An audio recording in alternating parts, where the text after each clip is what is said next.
উত্তর ভারতের জনপ্রিয় একটা রেসিপি, যা বাঙালি অবাঙালি সব অনুষ্ঠান বাড়িতে জনপ্রিয় এবং হোটেল রেস্তোরাঁগুলোতেও খুবই জনপ্রিয়। সেই জনপ্রিয় রেসিপিটা আমি একটু নিজের মতো করে আজকে করেছি।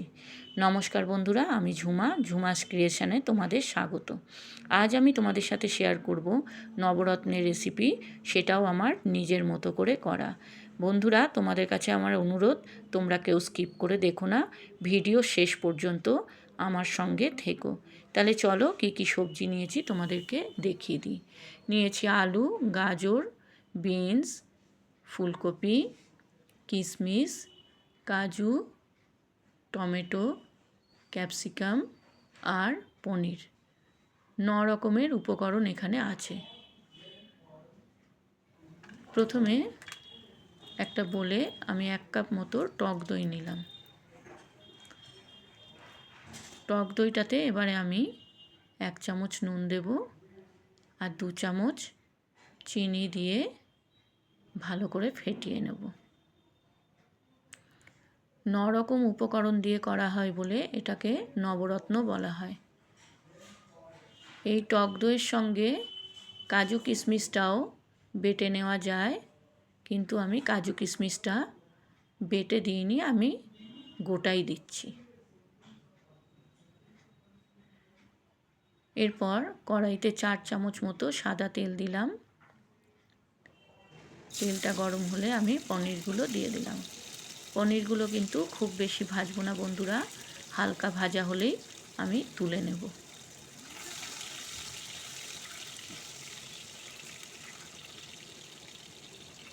এই রেসিপিটাতে টক দইয়ের জায়গায় তোমরা দুধও দিতে পারো।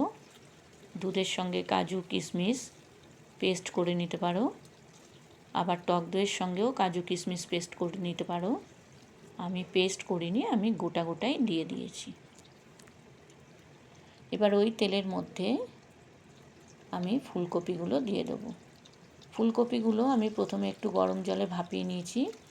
দেখো, ফুলকপি, পনির, আলু সবই কিন্তু আমি একই মাপের কেটেছি, কোনোটা ছোট বড় নয়। এতে দেখতেও ভালো লাগে আর সিদ্ধটাও তাড়াতাড়ি হয়ে যায়। ফুলকপিগুলো ভালো করে একটু ভেজে নিয়ে আমি এর মধ্যে আলুগুলো দিয়ে দিলাম।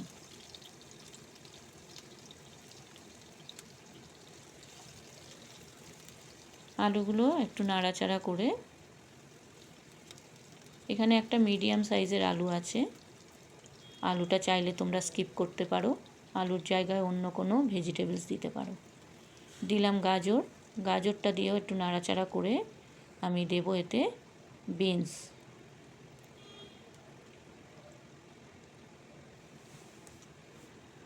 অসাধারণ একটা রেসিপি বন্ধুরা, তোমরা একবার হলেও আমার মতো করে করো, আর কেমন হয়েছে আমাকে কিন্তু কমেন্টে জানিও। 1 চামচ নুন দিলাম, দিয়ে একটু নাড়াচাড়া করে আমি কড়াইটা ঢেকে দেবো গ্যাসের ফ্লেম লো করে মিনিট 5 জন্য। 5 মিনিট পর ঢাকা খুলে দেখলাম সবজিগুলো একটু নরম হয়েছে। এবার আমি এতে দেব ক্যাপসিকাম আর টমেটো।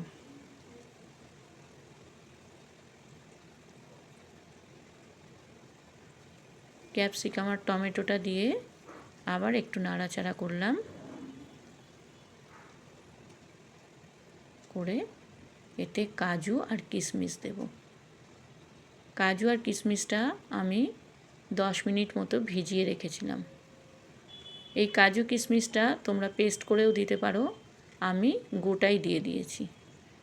এখানে 2টো কাঁচা লঙ্কা চিড়ে দিলাম আর একটা পাকা লঙ্কা চিড়ে দিলাম। দিলাম 1 চামচ জিরে গুঁড়ো আর 1 চামচ ধনে গুঁড়ো।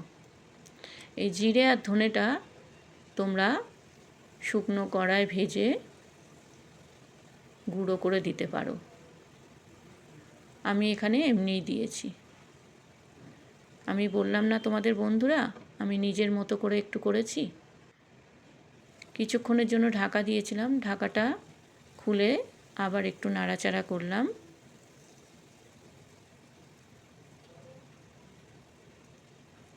সবজিগুলো প্রায় সিদ্ধ হয়ে এসছে।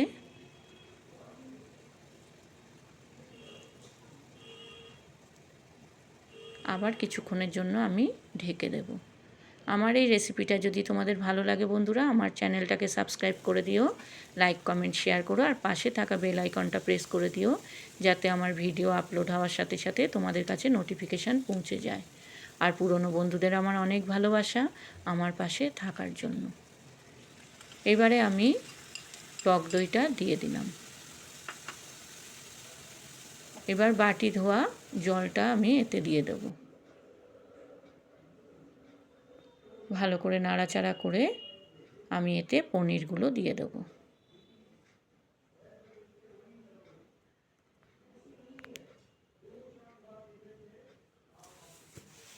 এটা রুটি, লুচি, পরোটা, পোলাও সব কিছুর সঙ্গেই কিন্তু ভালো লাগে। দিলাম আরেকটু জল, আর দুটো পাকা লঙ্কা গোটা দিয়ে দিলাম। তোমরা চাইলে কাঁচা লঙ্কাও দিতে পারো, একটু কালারফুল হওয়ার জন্য আমি পাকা লঙ্কা দিয়েছি।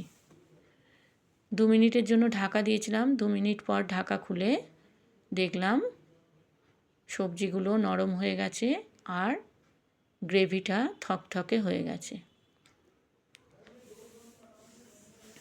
যারা আমার চ্যানেলে নতুন এই রেসিপিটা দেখছো বন্ধুরা, তাদের কাছে অনুরোধ, আমার চ্যানেলটাকে সাবস্ক্রাইব করে আমার পাশে থেকে যেও। 1 চামচ মাখন দিলাম, মাখনটা দিয়ে আবার নাড়াচাড়া করলাম। আমার নবরত্ন রেসিপি প্রায় রেডি।